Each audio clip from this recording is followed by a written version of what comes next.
Good. So, hello everyone. Today I have with me Larry Ibrahim Muhammad, a PhD student here at Tromsø University. And actually, Larry is a very good example of a student who succeeded to integrate in society. He is from Africa. Of course, he now will introduce himself in a better way, and he will tell us about his story, his original country, how he came to Tromsø, and so on.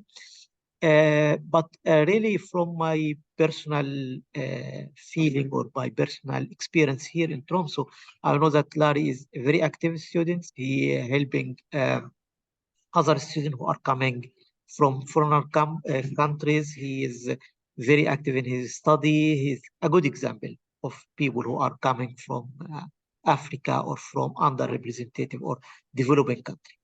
So thanks a lot, Larry, for giving us some time to reflect on your experience. And let me ask you the easy question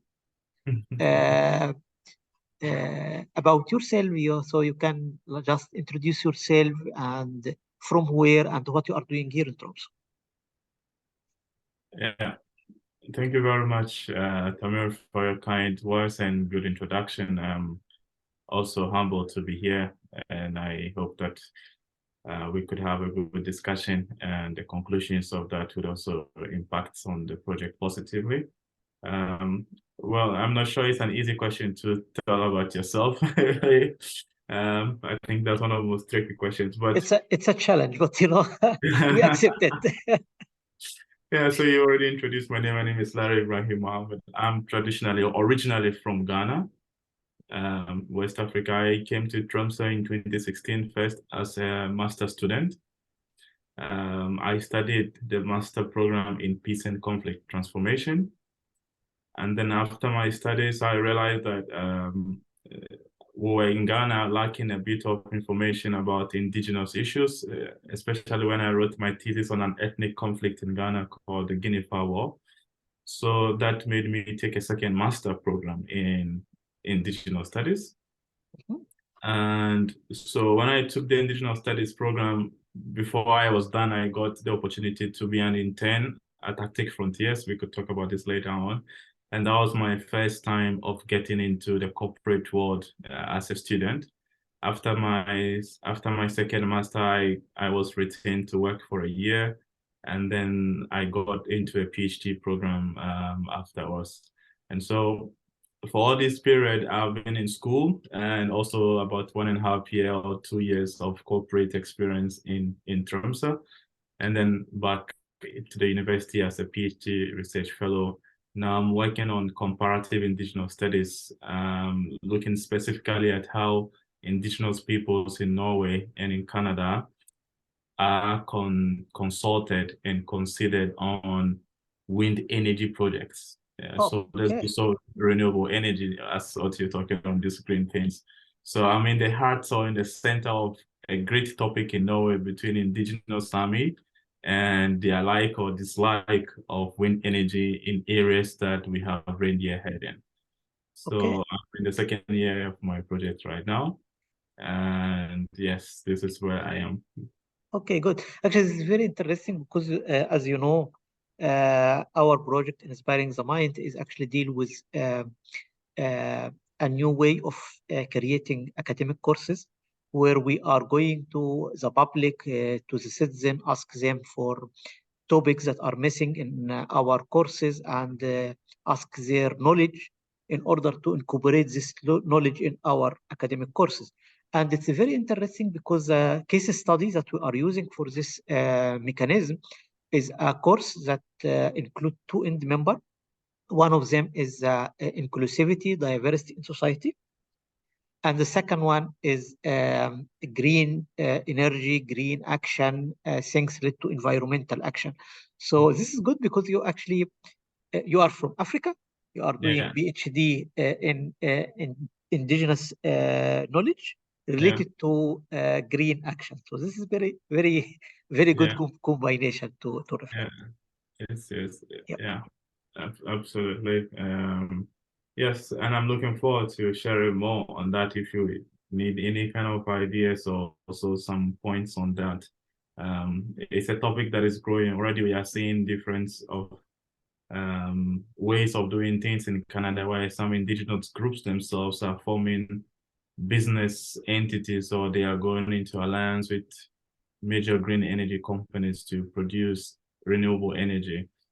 But the case is different in Norway, when it is said that there's a lot of energy production and there is no too much what I call there's not there's a lot of surplus sometimes, and there's not too much of energy gaps.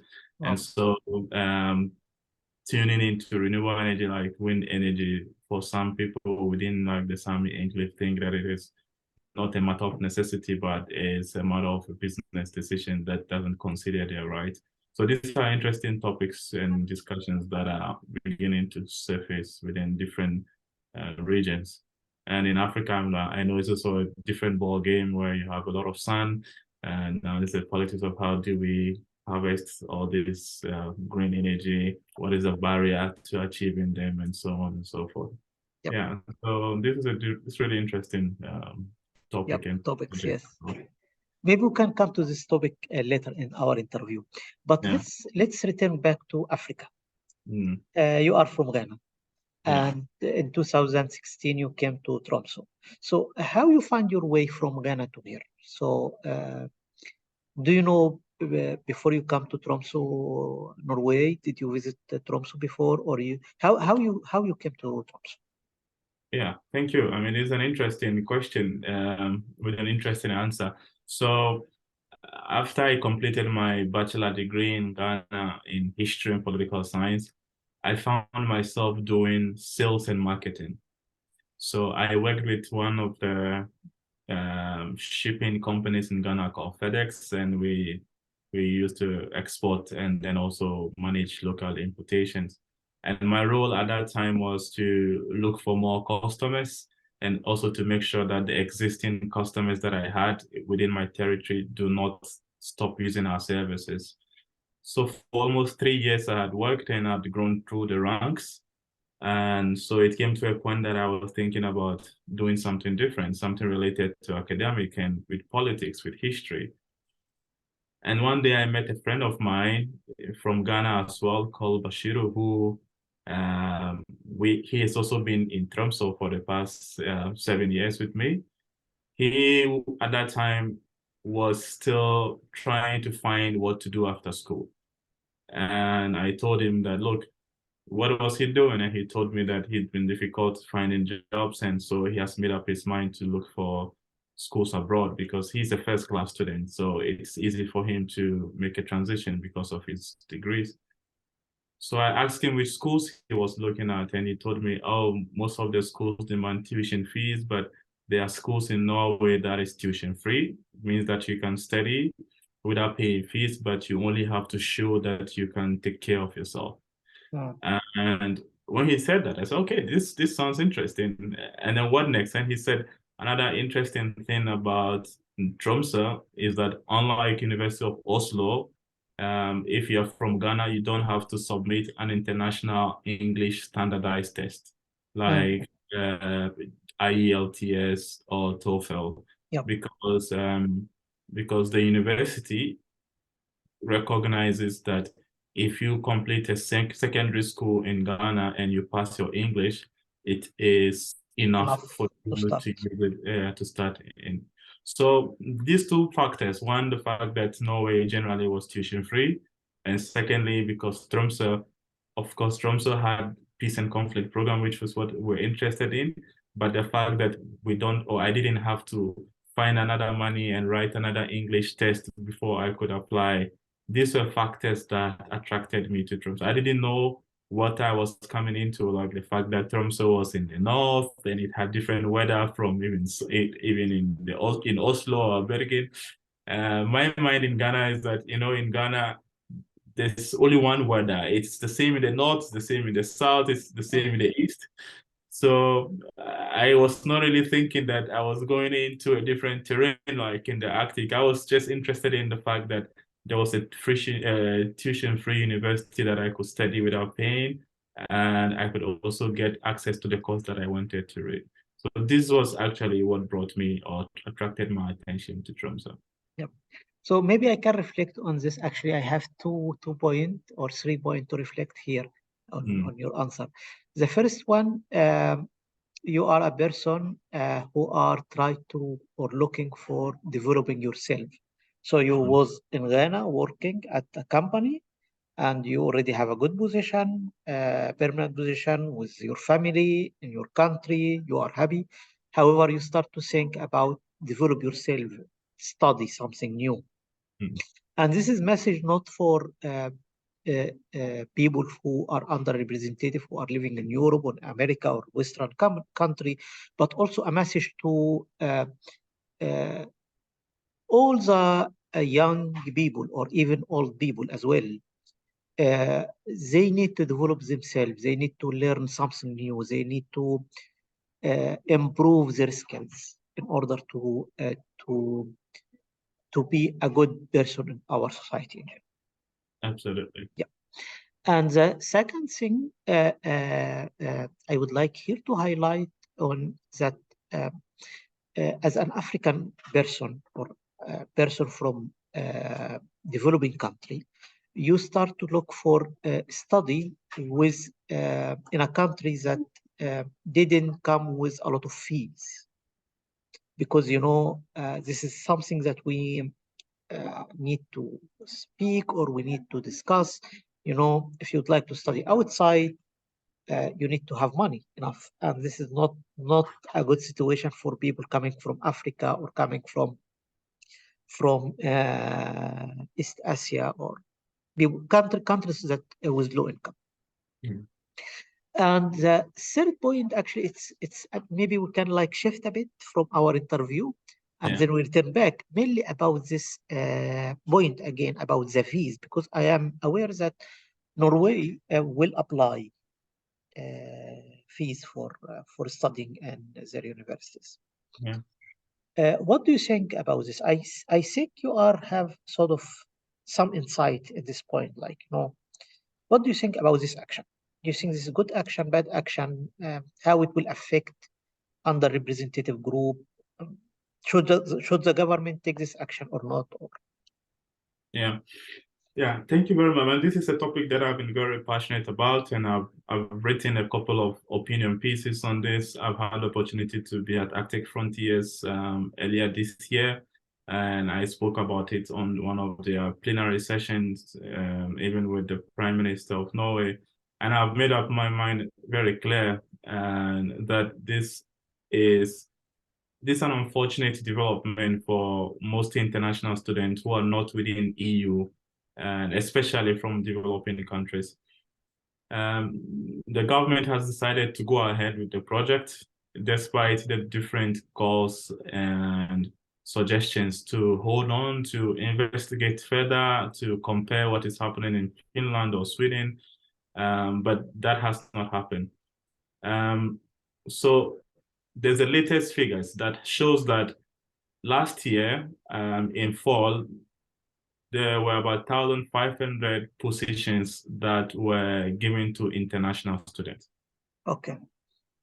And this year, due to the tuition fees, the number has decreased to 320. Wow. So almost we lost around 900. So that's about 78.5, almost 80% of students who are coming to Norway. Okay. And out of these 328 or 320 who have accepted to study in Norway, about 95 of them are not paying fees because they have been living in Norway, or they have partners that are from Norway, so they are already exempted from those who are not paying fees. So it means that if we actually we are speaking about 5%.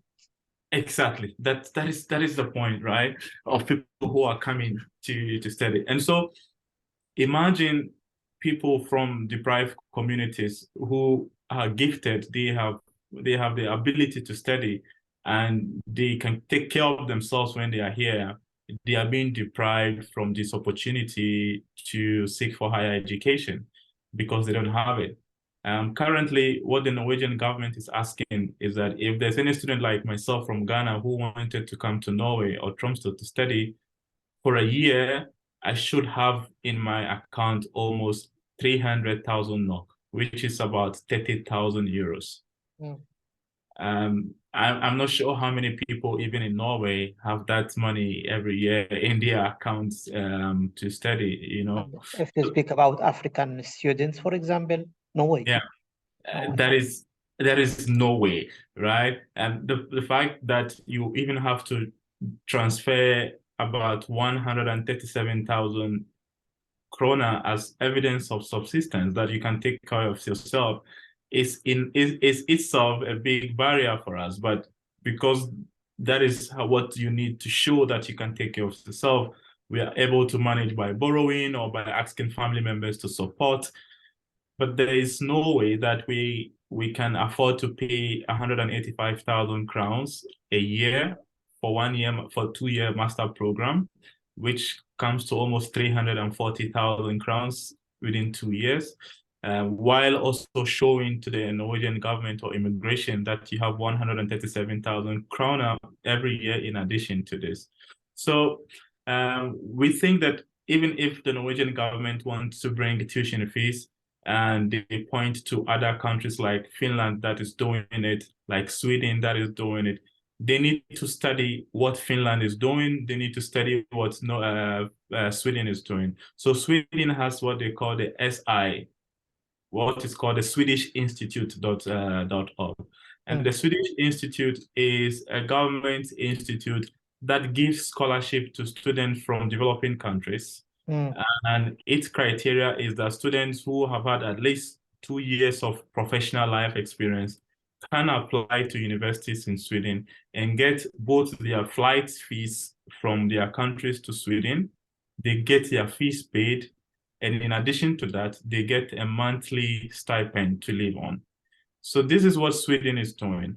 Finland doesn't have that, but Finland has a way that as a student, if you're able to pay your fees, which is half of what Norway is charging, your study or the moment or the period that you use to study can count for you to obtain a permanent residence. But in Norway, you could study for 10 years as a master student or bachelor student, and it counts towards nothing, you know? And so this is the danger. These are some of the difficulty. I don't know why the Norwegian government is doing this, but we hope that the government would look back and ensure that education is a right for all. Students in Norway deserve to be in class that is international. Because in this modern world, you cannot survive with your own wits. You need to have experiences, or your knowledge has to be shaped and formed by experiences of different people. Imagine having now a class that is only full of EU students. What diversity, what diversified knowledge and experiences are they going to have? Nothing. Exactly. And so we hope that the Norwegian government will look at this critically. And also, if I want to pay and come and study in the Arctic in this weather, I would probably think about using the same money to go to London, to go to Cambridge, to go to Oxford, right? And beside these countries I've mentioned, also have a scholarship regime for brilliant students who are able to make first class in their bachelor studies, who can also demonstrate that they are from a poor background. But we do not have it here currently in Norway. And this is a bit frightening and questions the government's motive of building an inclusive society.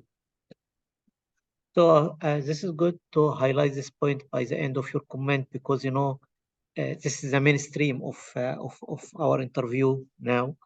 But really, I choked by this, that you say that the government, even they see the disadvantage, they decided to go for it, even without studying the Sweden or Finland cases. So you also highlight that actually this has two big disadvantages.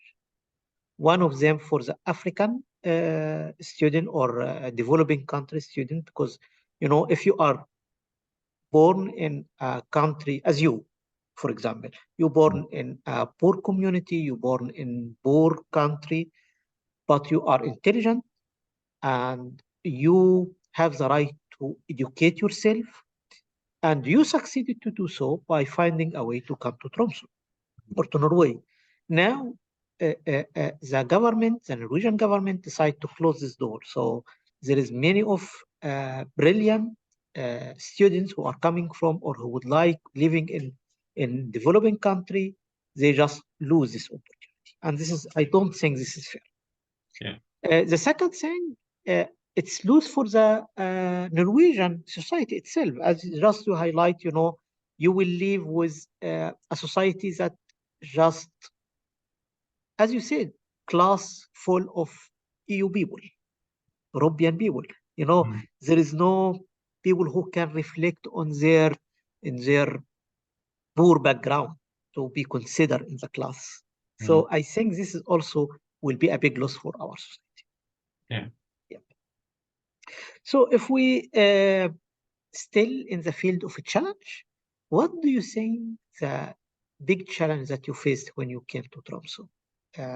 I think you came to Tromsø 8 years ago, around Yeah, in 8 years. 2016, yeah. Yeah. So what's the big challenge that you faced in once you came, and how you succeed to manage it, how you succeed to pass this challenge?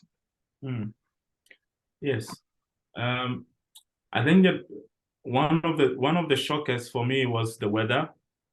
As I said, I didn't prepare my mind enough. I was attracted by the bait of free tuition, and so I grabbed onto it. And so the first day I actually heard about preparing ourselves for the polar night was the first day I came for the orientation. I didn't know that we were going to have polar night in Tromsø until we're told that we need to start getting vitamin D supplement. And I was like, oh, do I need to be on some tablet? And they say, yeah, you need to go get yourself some vitamin D supplement and so on. So the fact that the weather was strange and different, and that we didn't also have any family members that are closer to you. You need to be talking to people always outside and so on and so forth. But if you look at internally, one of the challenges has been language barrier. If you're an international student, you would have to fend for yourself. You need to also you're allowed to work 20 hours a week to support yourself. Even though there are a lot of opportunities, you could work as a hotel receptionist, you could work as a library assistant, you could do other things that could use your skills as somebody who is a master student. Because of this language barrier, you're unable to do that. And so you are left with doing menial jobs like cleaning or working in the restaurant and dish. I have worked in 6 different restaurants in Tromsø. And in all of this, I have worked 5 times in the dishwashing section, 1 in the kitchen. And I was, until I got the opportunity to do an internship with an Arctic organizing conference in Norway. So for all the times that I was here, it was like a brain wastage for me, because then I would just go and be washing dishes when I could as well use my skills that I've gathered and the lessons and the education, the corporate experience I've had from Ghana before I came to Tromsø. But the language is a barrier. So if you're not focused on acquiring the language skills within your first 1 year, then this could have an impact on how you're able to get integrated in the society. So I think that this is one of the main things that I would like to highlight. The language, yes, because I think this is one of the most important things that allow you to integrate into society. Yeah. Yes. So let me ask you about discrimination. Did you face any discrimination here? Discrimination, we speak now on 2 level of citizen in the street and level in at workplace, so like at a restaurant that you was working in, or at university, or did you face something like this here in Tromsø? Yeah, I mean, topic about discrimination is big, and it also means a lot of things for different people. Sometimes people interpret things, and when someone's standing at the other side interprets it, there's like, oh, how is this discrimination? It's the same as topic about racism, and then somebody say, oh, I'm not a racist, but then they make a statement that prejudice their positions and so on. So sometimes if you are not part of a group that is likely to experience issues of discrimination, some of the experiences may come out as something that is trivial or something that is not, as I would call it, important. I think some discriminations I have faced has to do with sometime one when we worked outside the university, for example, working as students, working in the kitchen and so on. You realize that there are a lot of discrimination when it comes to pay. There are a lot of discrimination when it comes to how you are treated in terms of what rights and conditions you have of work. And sometimes because you do not know the law, you don't know your rights, your immediate supervisor can prevent you, or they can bulldoze you into doing something that you didn't want to do, or forcing you to even work on days that you do not feel like working, because you feel like if you don't turn up to work even when you are sick, you're gonna lose your job, and so on and so forth. And then there is also discrimination about housing that I personally faced. One was that I remember when my contract ended with the student ship now, then and I had to look for an accommodation. There was there was an accommodation that I found that I made a bid, and I sent a message, and I was told that the accommodation was not there, it was not available when I asked. And so this lady tore down the advert from the page, and she reposted it in another page. And so I was like, okay, and this is somebody I had written to and inquire about this. I'm not the first to experience about housing. I mean, I know a lot of colleagues who have mentioned the difficulty in getting private housing. One, because of where they are from, or because of the color of their skin, or because of the job that they are perceived to be doing. So this is something that is there, and this is my experience with it. Actually, before you are going here, I would like to make a statement, Yeah. because I myself have discriminated when it comes to housing. Mm. Yeah, so when I was coming to here 2014, Yeah. it was a bit sort of catastrophic situation. Yeah. The student of the university has no place to sit or to live, and I applied for several houses, and I get feeling that they reject me because of my color of the Yeah. skin. So Yeah. yes. So that is something that is there for long, but I mean, the housing sector, it deserves a lot of research. I'm not sure what kind of research is going on, but there's a lot of improper things that is done within the housing sector, and I think that um, apart from the fact that it's expensive and is the whole system is made for those who are naturally from Norway, it's a bit difficult for internationals to be able to get through, and to be able to know what kind of rights they have within these areas of housing. But in the university, when talks about discrimination, I feel that generally the university is a bit more matured in handling issues of discrimination than in other sectors. But even that, sometimes there are individuals who, for lack of a better word, there are individuals who still do as they wish. I have faced a situation that I felt that I was discriminated based on the ideas that I have in terms of representing minority groups. There was a situation that, I mean, I make mention of this very scarcely, but there was a time that the Prime Minister of Norway was coming to Norway, was coming to Tromsø at the university to talk about his plans for what they call the Nur Umrada, like the northern area in terms of the Arctic. And the university asked that because they do not want the prime minister to come and answer to questions that he didn't know about. They wanted students who had questions to submit their questions ahead of time so the prime minister's office could prepare and brief him on these topics. And so I also took the time to submit a question that revolved around international student experiences, about employment of international students and how we can make international students adoption or international students co-option into the society easily after they graduate. Unfortunately, the person who was supposed to submit our questions to the Prime Minister's office said that he didn't think the Prime Minister would like to answer a question on immigration. When the Prime Minister was going to talk about his plans for the northern area, but somebody at the university who is not a Prime Minister, who is not the Secretary of the Prime Minister, decided not decided to that he put the was not question, going to, he was not even going to send it to allow the people who have the chance to to have a determine look, question, yes, to even have a look, to determine whether this question is sensible or not. He flags it and says that, no, I'm not going to make this go. And the kind of voice that he had of me, I'm not sure he would dare have the same discussion with another Norwegian student, like, for example. But as it may, I still went to the program. I wasn't able to ask the question publicly, but I had the opportunity to ask the Prime Minister privately after the program. And he thought that the question was a good question.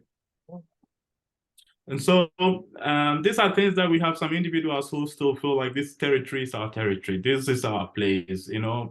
And if you don't speak our language, or if you have something that I do not agree with, I am going to make sure that I do not give you access to a space that you can express yourself. Yes. So yeah, so we have some of them actually in the university. Yeah. Yes. Unfortunately. Even Norway, I think, Norway is one of the less discriminated country in Europe in general. Yeah. But we still have, and even here in Tromsø, we are far north, and I myself think that Tromsø is one of the best cities in Norway or maybe worldwide. You don't feel this discrimination in it, but as you see, there is still cases. Yeah. Unfortunately, yes. Yeah. But in general, from your point of view, how you can manage or how you did manage this discrimination? So, for example, you put two stories. One story that discrimination in the working place when you was working at the restaurant, cleaning and so on. And another one at the university, at a working place here as a student at university. So how you succeed to manage this? Like, did you claim your right? Did you start to fight for yourselves? Did you let it go just because you don't know or not aware by your right? Or what? How you manage this discriminations? Yeah. I mean, I'm going to start with the one from our days working in the restaurants and kitchen. What we did, because most of the discrimination was on people like myself, and most of us who work in the kitchen or the dishwashing area, we are from developing countries, maybe from Ghana or Nigeria or one of those African countries that you have to work and support yourself. So when we realized that it was something that was going on consistently, not on one person, we decided to organize and to make a petition to one of our bosses and to call for a meeting to discuss our rights. And we had also seen an association called Net. It's like a working, it's an office that gives advice to internationals who find job.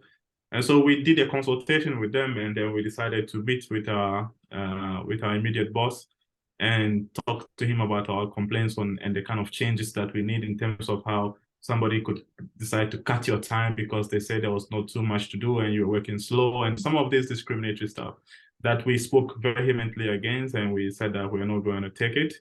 And so we tried to face management and let them know what was happening and the fact that it was not right under the law for them to do what they did. Some of them we had some solutions, at least, or we had some kind of arrangement in terms of, for example, if you thought that if they say you should work in 6 hours and you work for 6 hours and there's more things to do, you could just leave it and go because you're gonna get paid to what you're gonna get paid for what you do, right? And you risking yourself and missing your bus and working for not getting paid, it's better to leave the job and go. And so these were some of the solutions we're able to come to, so that nobody was feeling cheated or feeling discriminated for putting in more and getting less. For the issue that happened at the university, it was something that I let it go. Well, maybe choosing your battle carefully. Somebody would say, maybe you should have reported this or you should have done this. But I felt that there was going to be a right time that I could talk about it in a way that will make much more impact than fighting against it instantly.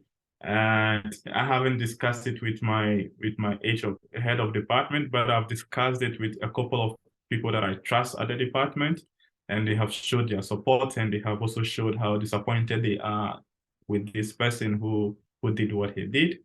And anytime I get the opportunity, I speak about it on social media, where I have a lot of good following, and encourage people to look out for how we can have this subtle discrimination from people that you work with.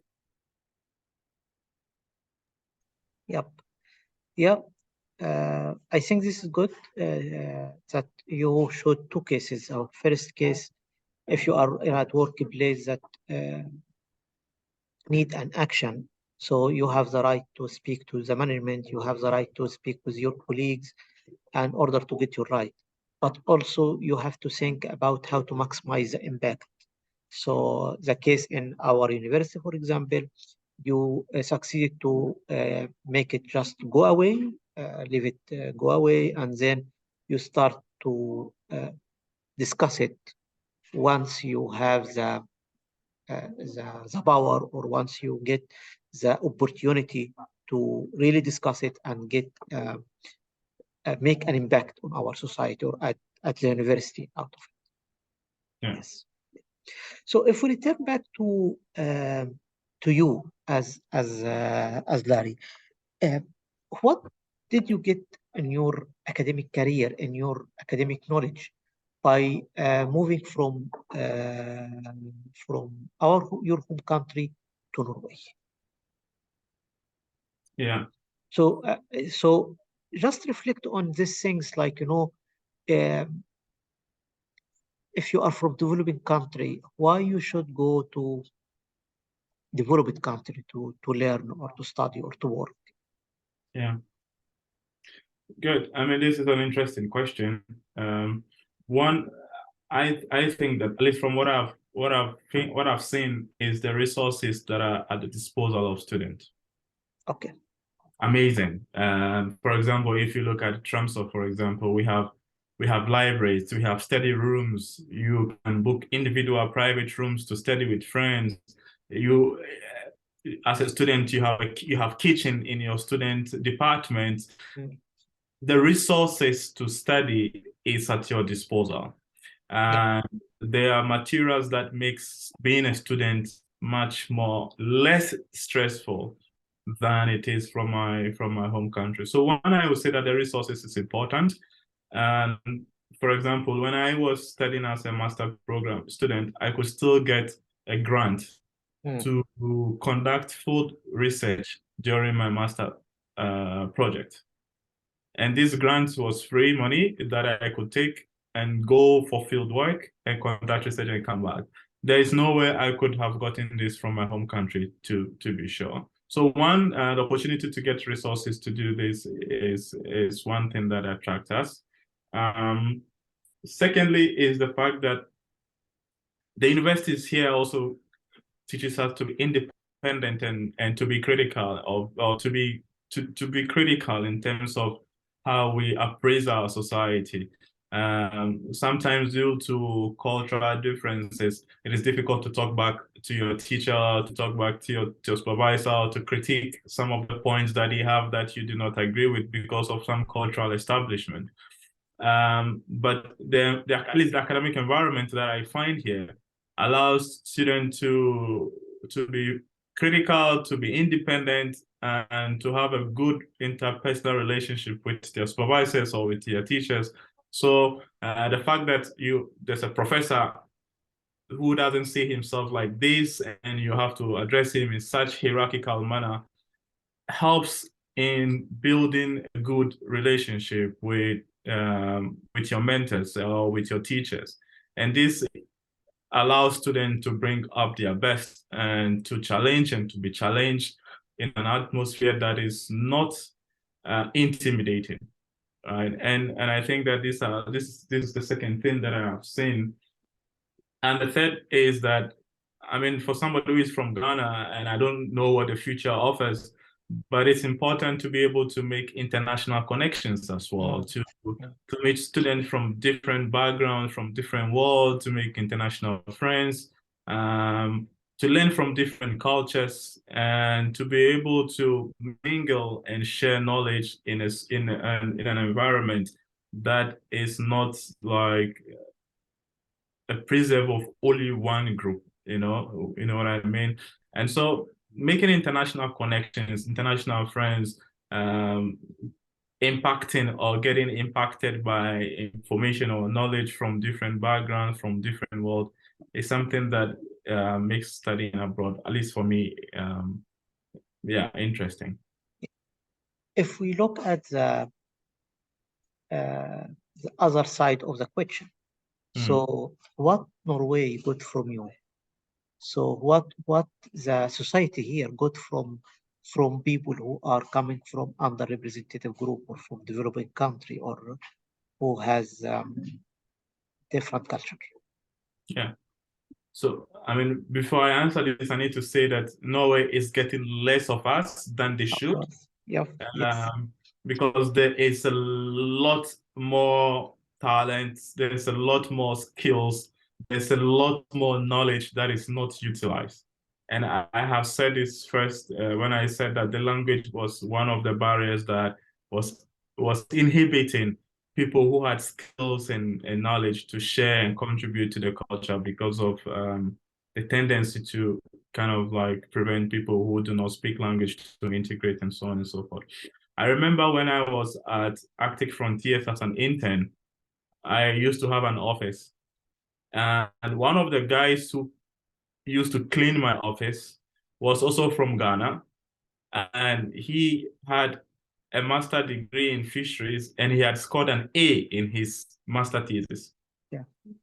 And because he found it difficult to find a job in any of these organizations, he ended up cleaning or doing cleaning. But I could report that he has also found a PhD and now he is back to school studying his PhD. So my point is that there are a lot of things that we can do and we can offer to the society, but some of these roadblocks prevent us from doing that. So that's the first part of the question. So the second part of the question is for some of us who are already giving back to the society in terms of working and giving skills, I could say that my experiences working in Norway before I even got back to my PhD is that I could also bring fresh perspectives and new ways of doing things that I was used to, but was not used in terms of, was not a common thing in this environment. So I had the opportunity to be coordinator for young people's activities in Arctic Frontiers. So which meant that I was looking after projects that was for kindergarten students, projects that involved high school students, projects that involved university students, projects that involved young professionals. And I sat in meetings, organizing, preparing. I wrote projects. I wrote funding proposals for these projects. And some of the things that I brought on board were shaped from my experiences having worked in Ghana, from my experiences having worked as a student leader, from my experiences having worked in student committees. So, for example, in my first year, I had written a proposal, a funding proposal that we were already writing every year. But that year, we got more than what was gotten like for the past 4 years. So clearly, my input in my first 6 months had produced a result that was not seen for the past 4 years. And I would dare say that some of the things that went into writing those that went into writing those financial applications and those projects were from my training as having taken some courses in sponsorship writing and fund sourcing. And these were all skills that I had learned way back in Ghana before I came to Norway. So there are a lot of skills, there are a lot of things that we can give, but sometimes the opportunities are not there to help Take us zero. give it out and to take advantage of the skills.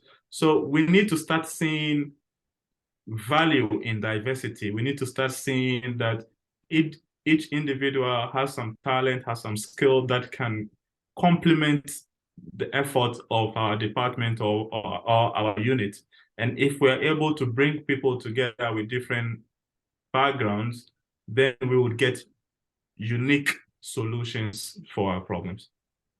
I completely agree. And we have several examples. And actually, this series of success stories to present this example. So we have people from under or developing country win Nobel Prizes, people from developing country. Actually, the person who discovers the oil for Norway is from Iraq, from developing country, Farouk Al-Qasim. Yeah. As all of people here who are watching this interview knows that the person who behind the iPhone and Apple company, Yeah. he is Syrian, or he is from biological fathers from Syria. Okay. So actually, people, as you said, exactly, people from developing country, from underrepresented group, they have different vision. They Yeah. look at the problem with different eye, and this is why they can add value. Yeah. Good. So I think we now almost at the end of the interview. If you allow me to ask one last question, and now you have a good experience. You live in Tromsø or in Norway for 8 years or so. What you are giving back to your country? So do you still maintain the relationship with your colleague in your home country? Do you visit your home country? You do some activities somehow to transfer the knowledge that you get from here to there? Yeah. Yeah, so first of all, I have a family that is back home in Ghana. And so this is something that takes me. My parents are in Ghana, and my immediate family in terms of my wife and kids are in Ghana. And so this means that I am in Ghana at least twice a year. Even though I'm now planning to get my family over here, that could reduce the number of times I go back. But all the two master programs or master theses I'd written were about Ghana. And I would like to report that the second master thesis that I wrote got a prize called the Ossid Hiot-Levix Prize, adjudged as the best master thesis on gender in 2021. And I got a prize money for that. And so one of the things that came out of this thesis was that I wrote on witchcraft in Northern Ghana. I was able to work with a partner in Oslo to invite one of these women who have been accused of witchcraft to travel from all the way from Northern Ghana to come to Tromsø last year to attend a conference that was dedicated to raising awareness on witchcraft. And so I find this as a very good way of sharing knowledge and having impact in terms of writing a thesis that gets the opportunity for it to be published and for it to make airwaves and news in my country, and to raise the awareness and get the opportunity to give people who have suffered discrimination to come and speak about their story. And as I speak to you now, Tamir, last week, there was a law that was passed to make it a criminal offense to accuse anybody of witchcraft.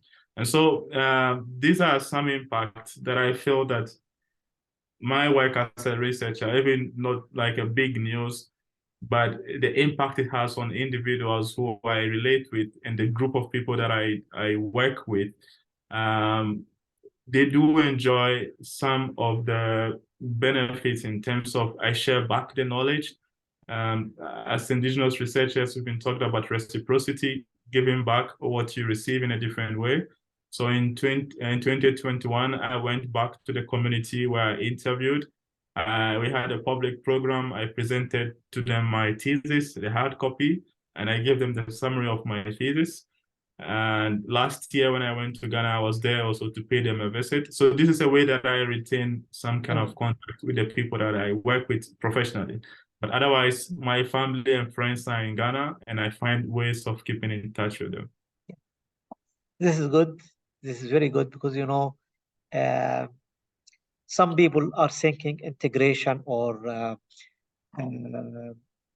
the process of integration is just to lose your connection to your root. Yeah, And they think that, okay, you are integrated here in this society. This means that you are fully here. You just forget your history, your background. yeah, And I don't think so. I think the integration has a bigger meaning. Integration means that I should contribute to my society here yeah, with my experience that I got, my international experience. yeah, But also, this means that I can work as a bridge between different cultures. yes, And this is why we are interviewing you here yes, as a bridge, as an example of such uh, multicultural person who can contribute to the Norwegian society, who can contribute to African society or developing country, who has different vision, who has different eye yeah, when he look at a problem. So really, we got a deep insight yeah, on this topic, and uh, I would love to have another interview with you at some time regarding this problems that you highlighted about the education fees in Norway, because I personally see this is a big problem, a big issue that will bring more problem in the future. yeah, But maybe you can discuss this in the future if we absolutely. can make another interview, or we can discuss it in a private mode or so. Yes, yes, yes. That Thanks would a be lot. great. Yeah, thank you very much for having me as well. Thanks, Larry.